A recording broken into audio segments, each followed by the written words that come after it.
그 사람 인사를 좀 나눴으면 좋겠습니다. 우리 희망을 갖고 삽시다. 희망을 갖고 사시기를 바랍니다. 네, 최근에 우리나라 오징어 게임이라고 하는 드라마가 넷플릭스를 통해서 전 세계 시청률 1위를 기록하면서 화제가 되고 있는 드라마가 있습니다. 오징어 게임은 현대 사회를 살아가고 있는 사람들의 어떤 절망적이고 비극적인 삶의 상황을 풍자하고 있습니다. 희망 없는 세대 속에서 갈등을 느끼고 있는 군상들의 모습을 그리고 있는 작품이죠. 빛에 쪼들려서 오갈 데 없는 절망 가운데 있는 수많은 사람들을 유혹을 해서 1인당 1억 원이라고 하는 거액의 상금을 걸고 이제 서바이벌 게임을 합니다. 총 456명이 참가해서 게임을 시작해서 게임에 지게 되면 죽습니다. 사망하게 되고 그에 따른 상금의 액수도 점점 많아지게 됩니다. 최후에 남은 우승한 사람은 456억이라고 하는 거액을 손에 쥐게 되지만 처참한 상황 속에서의 우승이라 그는 기쁨과 행복을 누리지 못합니다. 우리는 이 드라마를 보면서 물질이 진정한 행복을 가져다 주지 못한다는 것을 또 한 번 체험합니다. 물질이 희망일 수는 없는 것입니다. 우리는 절망적인 세대 속에 살고 있으며 그리고 생존 경쟁을 통해서 처절한 몸부림을 치고 있다고 해도 과언이 아닙니다. 문제는 우리 안에 이런 절망적인 상황이 계속되고 지속이 되면 신앙마저 흔들릴 수가 있다는 거죠. 힘든 상황이 지속되면 내 믿음이 흔들리고 어느 날 믿음이 흔들리다 보면 예수님을 온전히 믿고 의지하는 그 마음이 흔들리게 되고 절망이 닥쳐오는 경우도 있습니다. 자, 그렇다면 이 절망적인 삶 가운데 소망과 행복을 가질 수 있는 비결, 희망을 갖는 비결이 있을까요? 그것은 바로 예수님에 대한 믿음을 굳건히 하는 것입니다. 믿음의 눈을 열어서 예수님을 바라보면서 절망을 이겨내고 희망과 소망을 회복하는 비결을 오늘 여러분 발견할 수 있기를 바랍니다. 2008년도에 중국 사천성에 리히터 규모의 8.0의 대지진이 발생해서 엄청난 피해가 난 적이 있습니다. 그 지진 때문에 사망자가 약 7만 명인데 7만 명이 죽고 중상자가 약 37만 명, 실종이 약 18,000명이 됐습니다. 1,500억 위안의 이상의 경제적인 피해를 중국은 봤다고 얘기를 합니다.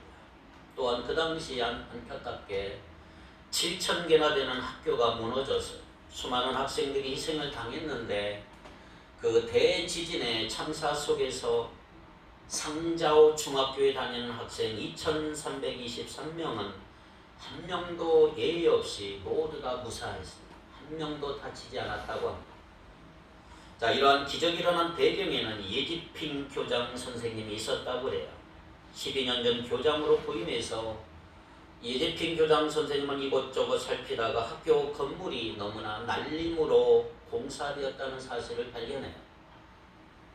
그래서 정부로부터 거액을 지원받아 건물 보수 공사를 단행을 합니다. 그리고 평소에 교사와 학생들에게 재난 대비 훈련을 날마다 시킵니다. 지진이 발생한 시각이 오후 2시였기 때문에 교사들과 학생들이 학교에 있었는데 지진 발생 후 2분도 채 걸리지 않은 상태에서 전교생 2,323명 전부 다 농구장으로 대피를 해서 한 사람도 지진 피해를 받지는 않았다. 이렇게 보고가 되어 있습니다. 이처럼 예지핑 교장 선생님은 선견지명이 있었다고 얘기를 합니다. 앞을 내다보는 안목이겠죠. 선견지명. 선견지명이 있는 사람은 바로 눈앞에 있는 것만 보지 않고 장래를 미리 예측할 수가 있는 것입니다. 오늘 우리가 살면서 좋은 의도에서 시작한 일이 가끔 예상했던 것과는 전혀 다른 결과가 올 때 우리는 얼마나 당황하게 하는지 모릅니다. 만약 우리가 미래 일들을 정확히 예측할 수 있다면 잠재적으로 일어날 수많은 불행들을 막을 수가 있을 것입니다. 많은 사람들이 자신이 가진 경험과 지식을 바탕으로 미래를 점치고 예상하지만 그러나 미래를 예측하는 것은 그렇게 쉬운 건 아닙니다. 오늘의 본문의 주제는 그것입니다. 모든 것이 불확실하고 어렵고 힘들지만 하나님의 약속을 바라보는 신앙을 가지며 살자는 거죠. 자, 오늘 본문이 그려지고 있는 역사의 무대는 그것입니다. 유대, 이스라엘을 크게 나누면 북쪽을 이스라엘, 남쪽을 유대라고 말합니다. 유다라고 말합니다. 유다의 그 민족사에 이제 희망의 끝이 다 사라지고 있는 그런 상황, 그 희망이 마지막 벼랑에 몰려있던 그 상황을 역사적 어떤 무대를 지금 조명해 주고 있습니다. 때는 주전 587년, BC 587년. 이미 이스라엘, 북쪽 이스라엘은 아수르의 멸망을 당했고 이제 586년, 1년 후면 유다가 바벨론에 의해서 멸망을 당하게 됩니다. 그 멸망을 당하기 1년 전의 사건을 오늘 본문에 기록하고 있는 것입니다. 유대의 수도인 예루살렘은 바벨론 군대가 팍 포위가 됐습니다. 이제 1년 후 망한 직전입니다. 그때 나이 57세였던 선지자 예레미야는 조국에 다가오는 그 불길한 미래에 대한 심판하고 예언을 많이 하다가 시드기야 왕에게 미움을 받고 체포되어 어느 날 감옥에 갇혀버렸습니다. 그런데 감옥에 갇혀있던 예레미야에게 친척 한 사람이 찾아왔어요. 누굴까요? 오늘 보면 여러분 읽었죠? 예레미야의 숙부의 아들. 누가 찾아왔어요? 하나멜. 숙부의 아들이니까 누구죠? 촌수는 사촌이죠. 사촌. 어느 날 하나멜이라고 하는 사촌이 찾아와서 감옥에 있는 예레미야에게 이렇게 얘기합니다. 당신의 형편도 어렵지만 지금 내가 너무너무 어려운데 당신이 내 밭을 좀 사주시오.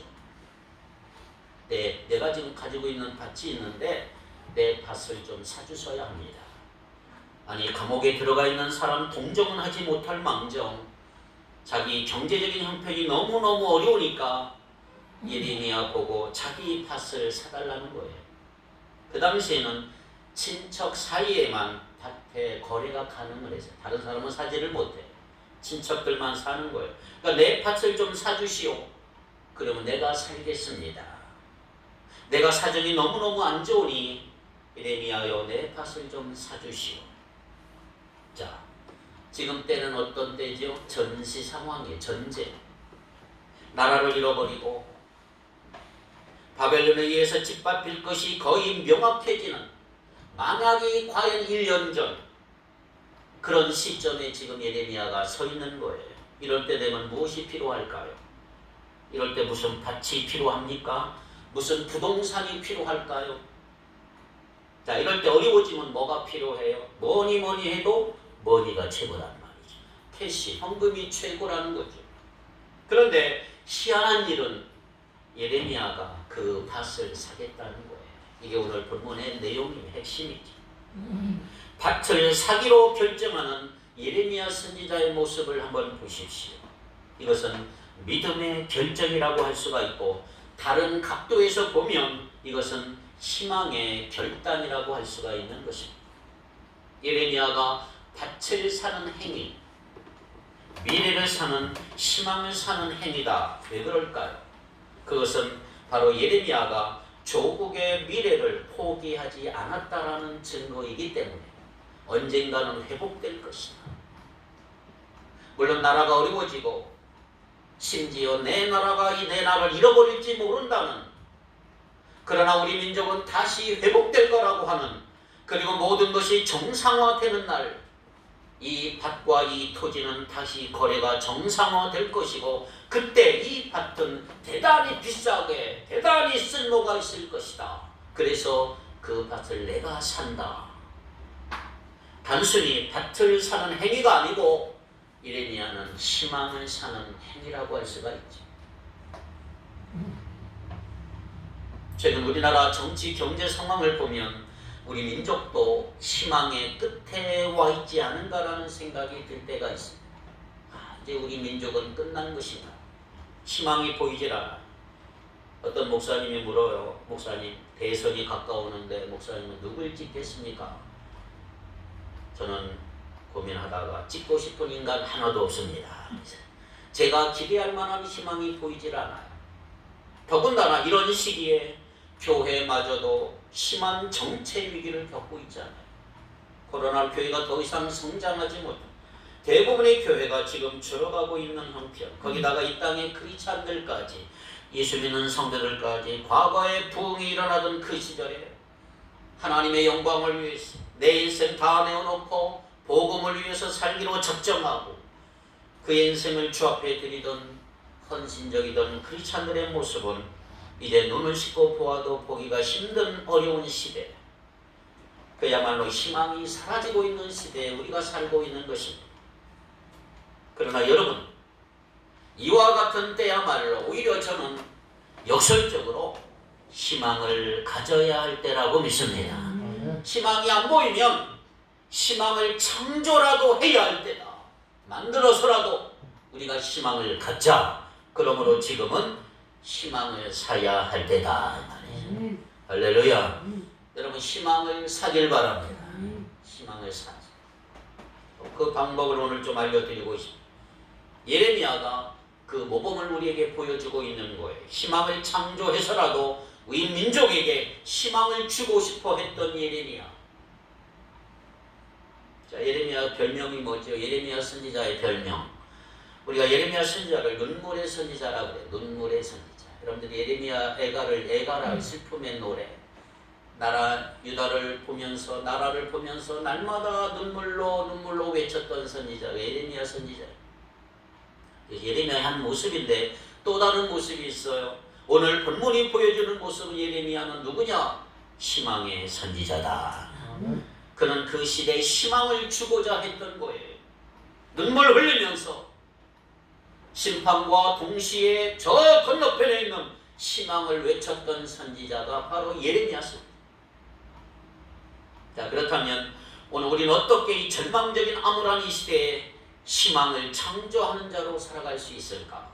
희망을 만드는 자로 어떻게 이 시대를 살아갈 수 있을까요? 첫째로 사람의 말이 아니라 하나님의 말씀을 믿을 수 있어야 합니다. 하나님의 말씀을 믿자. 한번 따라합시다. 하나님의 말씀을 믿자. 할렐루야. 하나님의 말씀을 믿으셔야 합니다. 어렵고 힘든 시대일수록 우리는 사람의 말을 자꾸 믿으려고 해요. 여러분, 하나님의 말씀을 듣고자 노력하셔야 된다는 거예요. 역사가 어려워지면, 시대가 어려워지면 제일 빨리 돌아다니는 뉴스가 있어요. 무슨 뉴스예요? 유비통신이라 그래. 유비통신. 먼저 유언비어 통신이에요. 유언비어 통신이 날마다 퍼져가요. 불길한 유언비어가 사람들 사이에 얼마나 퍼질까요? 유튜브를 통해서, 각종 SNS를 통해서. 큰일 났어. 이럴 때 빨리 달러를 사두어야 해. 옛날에 달러 사재기 운동도 했지요. 보안이 나라 이 나라 희망의 미래가 안 보여? 우리 다 외국으로 보따리 싸서 가자. 이 불길한 소식들이 입에서 입으로 전해질 수가 있는 거죠. 옛날 IMF 시절에 많이 그랬어요. 그럼에도 불구하고 오늘 밭을 사기로 결심한 예레미야를 한번 볼까요? 이 전시에, 이 어두운 때 밭을 사기로 결정한 예레미야를 주변 사람들이 뭐라고 말했을까? 야, 저 좀 머리 돈 사람 아니야? 나라가 곧 망할 텐데 밭은 왜 사? 좀 이상하지 않을까? 이런 비난과 조소에도 불구하고, 사람들의 손가락질에도 불구하고 감히 밭을 사기로 했던 예레미야, 손해였음이 명백함에도 불구하고 경제적인 손해를 감수하고 이 밭을 사기로 결정할 수 있었던 그 이유가 과연 뭘까? 그것은 바로 예레미야가 하나님의 말씀에 귀를 기울이고 있었기 때문이다. 자, 오늘 본문이 어떻게 시작돼요? 6절 다시 한번 읽어봅니다. 6절 시작.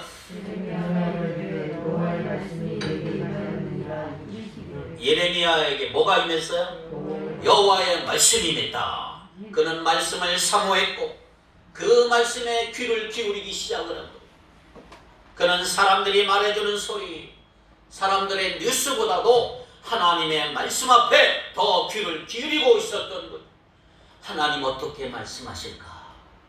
나라는 어지럽고 나라는 힘들고 망해가고 있는데 하나님은 과연 어떻게 말씀하실까? 하나님 어떻게 말씀하실까? 쫑긋하고 있었는데 7절에 하나님의 말씀이 뭐라 그래요? 시작. 보라, 내 숙부 살롬의 아들 하나멜이 내게 와서 말하기를 너는 안 와도 되는 내 밭을 사라. 이 기업을 물을 권리가 내게 있느니라 하리라 하시더니 하나님이 미리 예고하셔서 말씀하셨어요. 드디어 예레미야는 그 말씀을 듣게 돼요. 하나님의 말씀을 듣는 예레미야의 모습을 보십시오. 8절 시작. 여호와의 말씀과 같이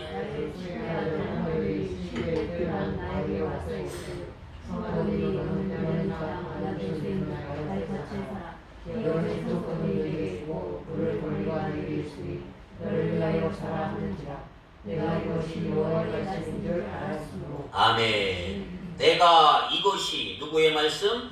여호와의 말씀인 줄 알았으므로. 하나님의 말씀을 들었단 말이에요. 분명 사람의 말을 들었어요. 그러나 사람의 말 속에서 하나님의 음성을 분별할 수가 있었던 거지요.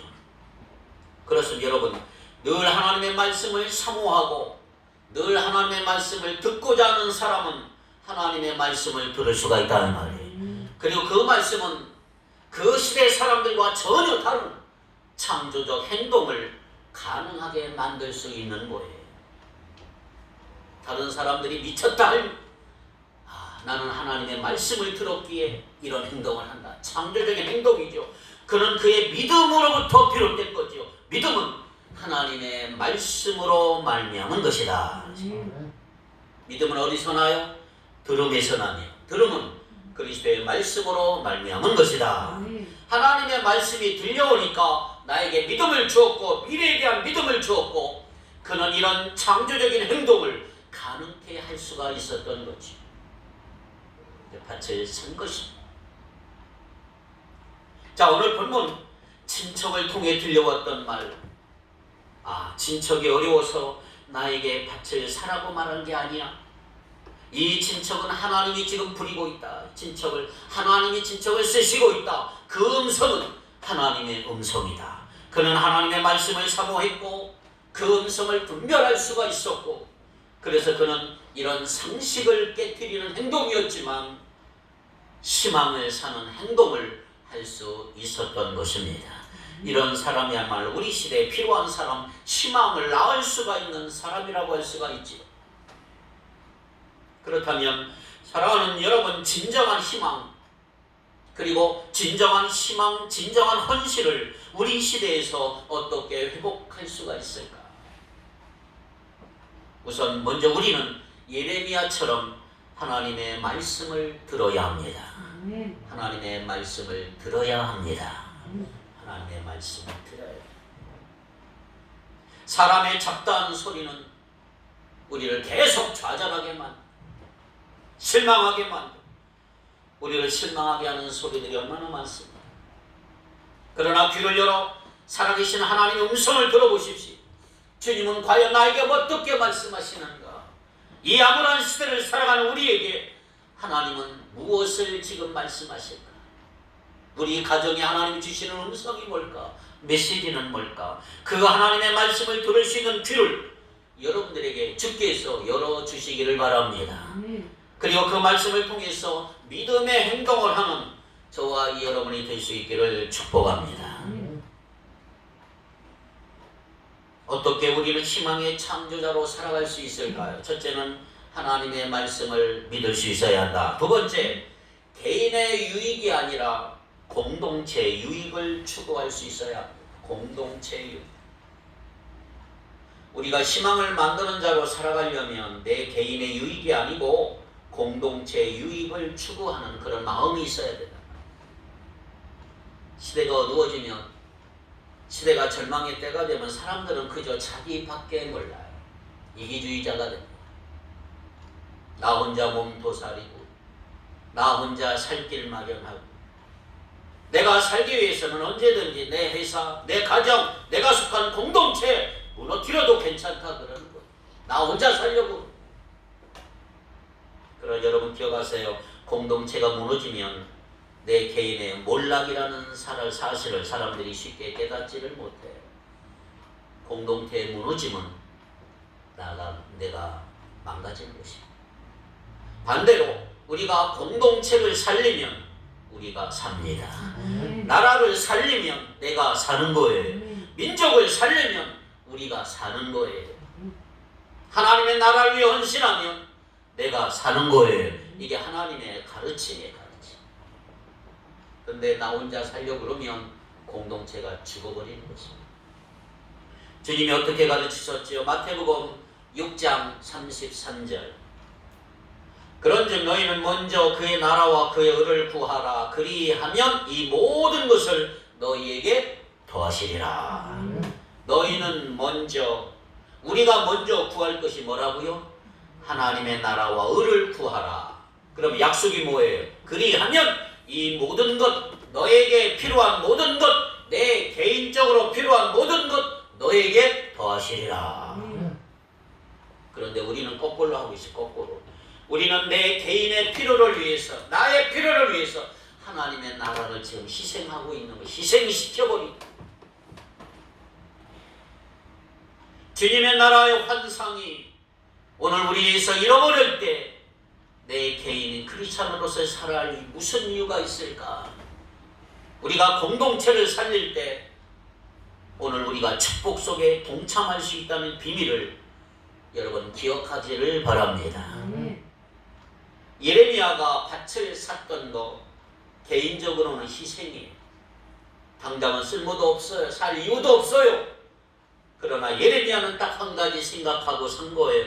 내 행동은 주변의 하나님의 백성들에게 대단히 유익한 영향을 끼칠 것이다. 그렇게 판단하고 산 거예요.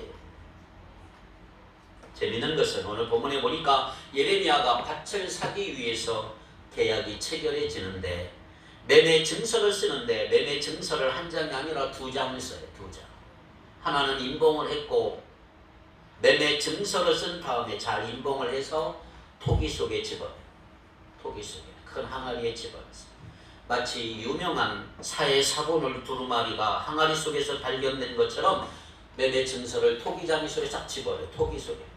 이것은 영구 보존용이에요. 세월이 좋아지는 날, 어느 날 해방이 되고 어느 날 자유가 얻어지는 그날 나는 이 미래를 내다보고 이 밭을 사기로 계약을 했고 이 문서를 집어넣었다. 그러니까 연봉을 해서 아예 토기 속에 집어넣어버린 거예요. 영구 보존용, 미래용으로. 그러나 또 하나의 매매 문서는 임봉을 하지 않았어요. 공개 다 볼 수 있도록 공개를 했어요. 자, 10절 11절을 읽어보시기 바랍니다. 10절 11절 시작. 증서를 써서 봉인하고 즉위를 세우고 은을 저울에 갈아두고 법과 규례대로 봉인하고 봉인하지 아니한 매매 증서를 내가 가지고 11절을 다시 보니까 법과 규례대로 임봉을 하고 이 임봉하는 것이 습관이고 법이에요. 법칙이에요. 그런데 또 하나의 매매 문서는 임봉치 않고 개봉을 했어요. 개봉. 사람들이 다 볼 수 있도록. 내가 밭을 샀어. 다 봐. 여기 문서가 있어. 개봉용으로 그것을 임봉하지 않았어. 그리고 그 증서를 조인하는 그 식을 이 사람이 비록 죄수의 몸으로 있지만 자기를 찾아왔던 그 사촌과 함께 1대1로 조용히 체결한 게 아니고 그 시위대 뜰 앞에서 모든 사람이 볼 수 있도록 계약을 체결했다. 12절 다같이 다시 한번 읽어볼까요? 시작. 나의 숙부의 아들 하나멜과 매매 증서에 인친 증인 납과 시대 뜰하에 앉아있는 유다 모든 사람 앞에서 그 매매 증서를 마세야의 손자 레리야의 아들 바룩에게 붙이며. 자, 지금 예레미야는 어디에 갇혀있죠? 감옥에 있어요. 감옥에 갇혀있어요. 32장 1절부터 보면 상황을 우리가 잘 알 수 있죠. 1절 보니까 유다의 스드기야 왕 10째 해 곧 느부갓네살 18째 해에 여호와의 말씀이 예레미야에게 임하니라. 2절을 읽어보세요. 시작. 그때 바벨론 군대는 의성을 모여서 선지자 예레미야는 유다의 왕이 이른 시위대 굴에 갇혔으니 예레미야는 지금 시위대 감옥에 갇혀 있는 거예요. 그러나 특별한 죄수이기 때문에 어느 정도 영향력이 있었어요. 이 사람의 매매 증서를 쓰자고 그러는데 밖에서 나갔으면 좋겠다 허락을 받은 것 같아요. 그래서 많은 사람들이 보는 앞에서 공개적으로 매매 증서에 도장을 찍었어요. 자, 그렇다면 이런 행위가 왜 필요했을까? 그가 공개적으로 하나는 임봉하지 않고 모든 사람들이 볼 수 있도록 그렇게 매매 계약을 체결한 이유가 뭐냐? 내가 밭을 샀다는 걸 알리고 싶은 거예요.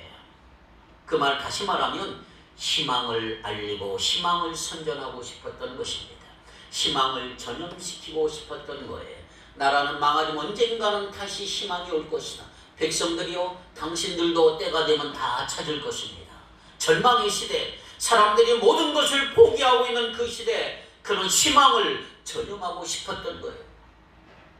보십시오. 나는 밭을 샀습니다. 쓸데없는 것 같지요? 그러나 나는 믿음이 있습니다. 하나님이 보여주셨습니다. 이 땅은 다시 회복될 것입니다. 그리고 역사는 다시 건강해질 것입니다. 이 땅에는 모든 것이 다시 정상화되는 날이 올 것입니다. 그때 이 밭이 얼마나 필요할까요? 보세요. 내가 밭을 샀습니다. 여러분도 희망을 가지시기 바랍니다. 이게 상징적인 행동이라는 것, 이게 중요합니다. 이것을 공개적으로 했을 때 그것은 얼마나 상징적인 행동이었을까. 희망을 전파하는 상징적인 행동, 이건 대단히 중요한 것입니다. 저는 우리 시대에 이런 상징적인 행동이 필요한 시대라고 생각을 해요. 모든 사람들이 위축되고 움츠러진 그 시대, 희망을 선진하는 상징적인 행위는 얼마나 우리 시대에 필요할까. 일주일 전에 아는 목사님이 전철 앞에 동성애 금지라고 하는 큰 팻말을 혼자 이렇게 시위하고 있는 사진을 찍어 보내더라고요. 아, 대단한 목사님이죠. 남편은 아내 여자요, 신부는 남자다. 이게 말이 되냐? 지금 그 법이 국회에서 통과되기 직전이에요. 여러분 난리 났어요. 우리나라 난리 난 거예요. 그러니까 이 시대의 상징적인 행위들, 이런 행동들, 세계 2차 세계대전이 일어났어요. 영국 런던이 독일에 의해서 막 폭격을 받고 영국이 엉망이 됐어요. 그 이튿날 새벽 아침에 런던에 있는 모든 신문사의 기자들이 한자리에 다 모였습니다. 그리고 한 기자가 이런 제안을 합니다. 여러분, 영국 언론은 아주 예리한 비판적인 안목을 가진 언론으로 유명합니다. 그럼에도 불구하고 한 기자가 이런 얘기를 해요. 지금은 비판할 때가 아닙니다. 지금은 전시 상황입니다. 지금은 국민들에게 희망을 주어야 할 때입니다. 비판은 나중에 하고 이제 잠시 동안 우리 희망을 선전하기도 합시다. 희망의 기사를 씁시다. 신문에 희망의 그림을 사람들이 보게 하십시다.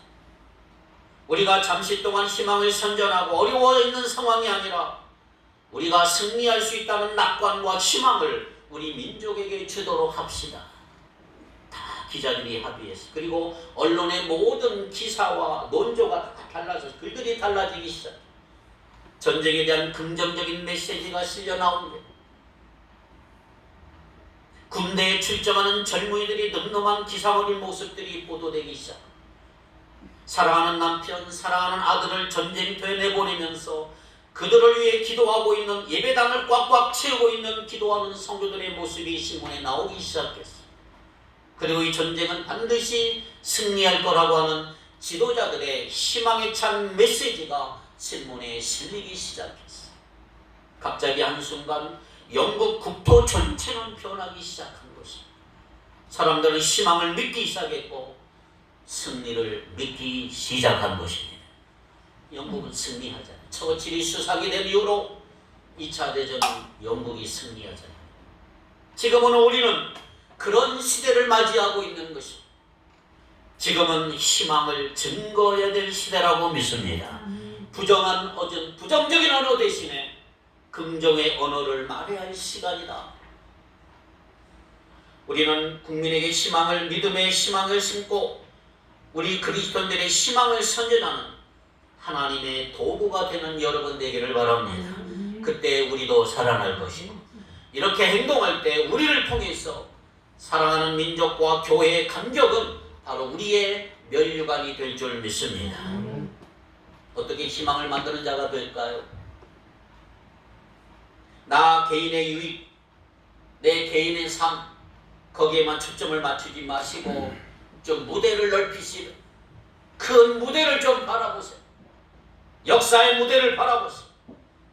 내 개인의 이익을 뛰어넘어서 역사의 무대를 바라볼 줄 아는 사람, 하나님은 그런 사람을 쓰셔서 역사를 재건할 것입니다. 그들을 통해 주님은 영광을 거두실 줄 믿습니다. 저와 여러분이 하나님 나라를 위해서 자신을 희생할 줄 아는 이런 결단과 용기를 가진 하나님의 백성으로 삼아주시기를 기도하시기 바랍니다. 세 번째, 어떤 자, 우리가 희망을 어떻게 만드는 자가 될 수 있을까요? 첫째는 뭐라고 그랬어요? 하나님의 말씀을 믿자. 두 번째, 공동체 유익을 좀 추구하자. 세 번째, 멀리 있는 내일을 바라보라 말이죠. 내일 미래를 바라볼 수 있어야 합니다. 가까운 오늘이 아니고 멀리 있는 내일을 좀 바라보세요. 잠시 후는 지금 이 순간의 연장일 수밖에 없어요. 오늘 우리는 불안해요. 잠시 후로 불안해요. 그러나 불안하고 초조한 이 현실 건너편에 확실히 다가올 미래를 바라볼 수 있는 눈이 여러분에게 있기를 바랍니다. 이걸 우리는 비전이라 해요. 비전은 미래를 바라볼 수 있는 능력이다. 지금은 힘들고 어렵지만 앞으로 미래는 더 나아질 줄 아는 이런 비전을 여러분들이 갖기를 바랍니다. 비전. 독일의 수용소에 갇혀 있었던 유명한 심리학자 빅터 프랭클이라고 하는 사람이 있었어요. 유명한 심리학자, 오스트리아 사람인데, 그는 감옥 안에 있는 친구들의 삶이 막 자살하고 죽고 희망이 없다고 다 죽어가는데, 이 심리학자 빅터 프랭클은 희망을 가져. 그래서 날마다 유리 조각으로 면도를 해. 살아있다는 걸 필요했어. 독일군이 볼 때 죽어가는 사람 그냥 죽이고 내쫓아버리는, 희망 있는 사람은 살려놔야 계속적. 근데 빅터 프랭클은 죽어가는 광경을 보면서 감옥 안에서 이렇게 외칩니다. 친구 여러분, 저 조그만 감옥 창을 너머로 좀 보십시오. 창밖을 좀 보십시오. 한 죄수가 신경질적으로 대답을 하더래요. 저기 봐봤자 회색 담벼락밖에 없는데 뭘 보라는 거예요? 아니요, 회색 저 담벼락 건너편에 있는 푸른 하늘을 보십시오. 밤에도 빛나는 저 별을 한번 보십시오. 결국은 빅터 프랭클은 살아난 거예요. 그 나치의 교도소에서도 살아난.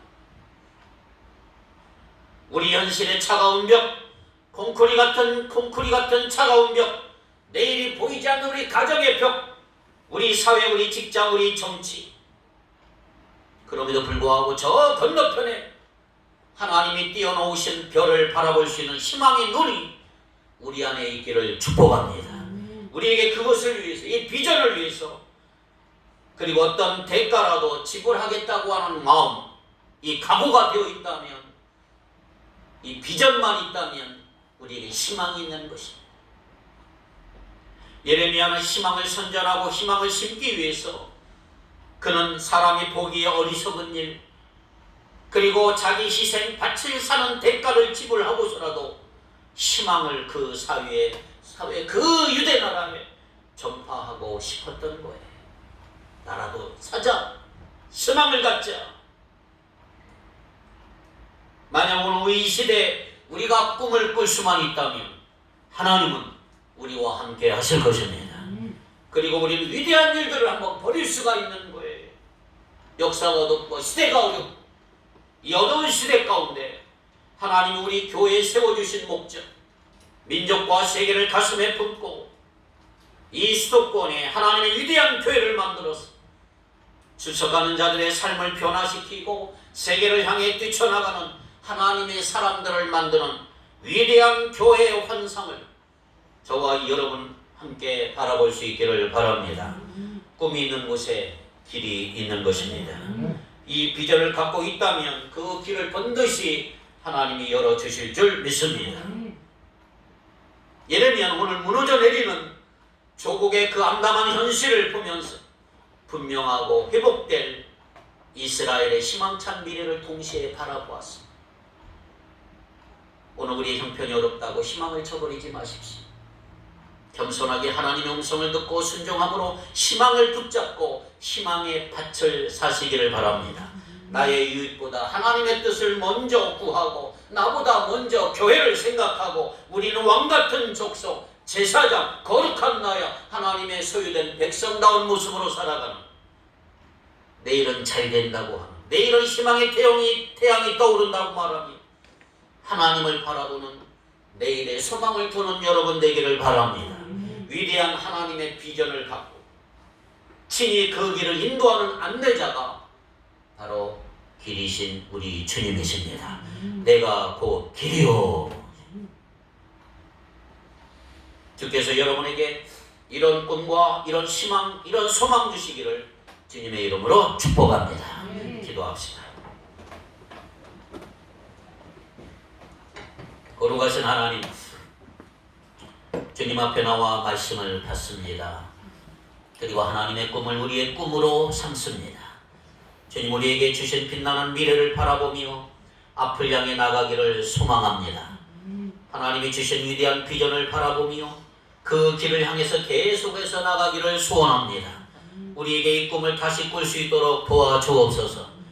쉽게 꿈을 잃어버리는 세대, 그리고 미래에 대한 아무런 기대를 갖지 못하는 답답한 오늘의 현실, 예레미야를 통해서 미래를 보게 하셨던 하나님, 오늘 우리의 어두운 현실, 저 건너편에 있는 그 미래를 볼 수 있는 눈을 열어 주시옵소서.